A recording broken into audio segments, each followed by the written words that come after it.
Ertugrul Ghazi کا مقبرہ سوغوت کے شہر بیلجنگ میں موجود ہے۔ یہ وہی علاقہ جس پر ارطغرل غازی نے حکومت کی تھی اور اسی علاقے پر آپ کچھ عرصہ سردار اعلیٰ مقرر ہوئے تھے۔ ارطغرل غازی کا مقبرہ کب تعمیر کیا گیا، اس بارے میں حتمی طور پر کچھ نہیں کہا جا سکتا۔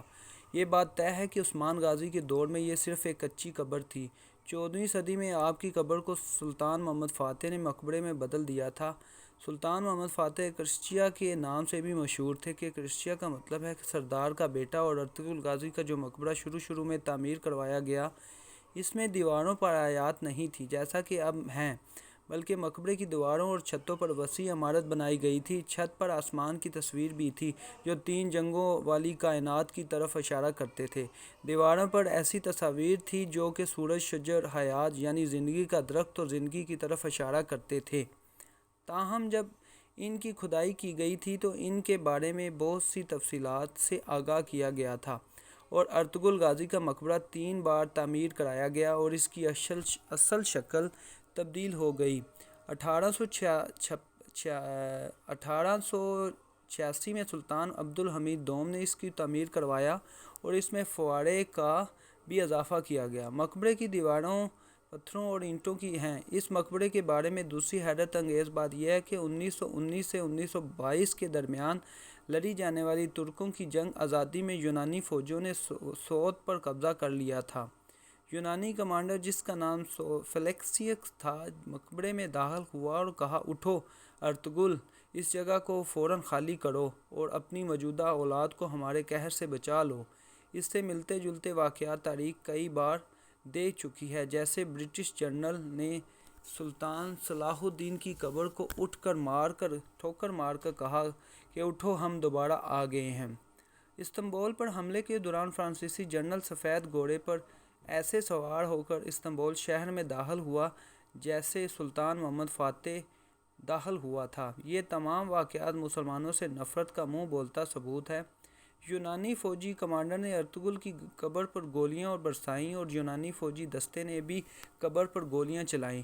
جب تک سوغوت پر قبضہ رہا، انہوں نے اس مقبرے پر نشانہ بازی کی مشق کی اور اس دوران مقبرہ نشانہ بازی کے لیے استعمال ہوتا رہا۔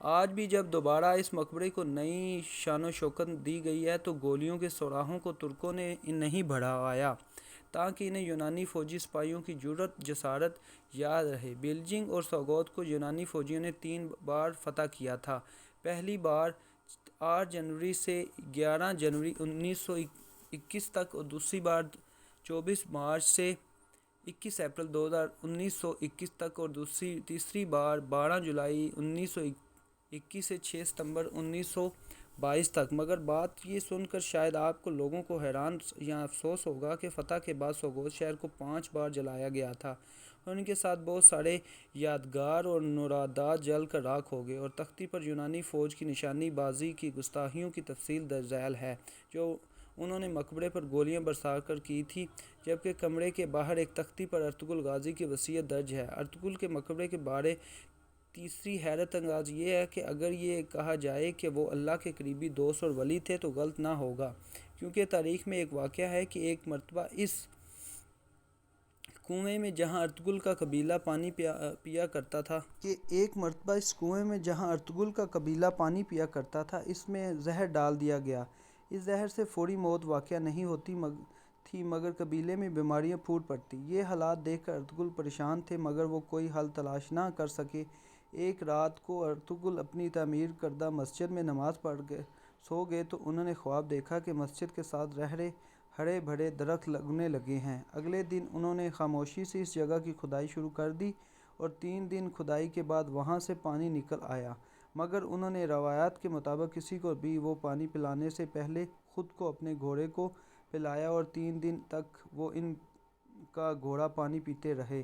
اس کے بعد انہوں نے قبیلے کو ہدایت کی کہ آئندہ پانی اس کنویں سے لیا جائے اور اس طرح قبیلے سے بیماریوں کا خاتمہ ہوا۔ اس پانی کی برکت سے زہر کا اثر بھی ختم ہو گیا۔ علاوہ ازیں انہوں نے اس کے متعلق اعلان کر دیا تھا کہ اس علاقے کے مسلمان اور غیر مسلم تمام اس پانی کو استعمال کر سکتے ہیں، اور ارطغرل غازی کی اس صحاوت کے باعث بہت سے دیگر غیر مسلم بھی مسلمان ہوئے۔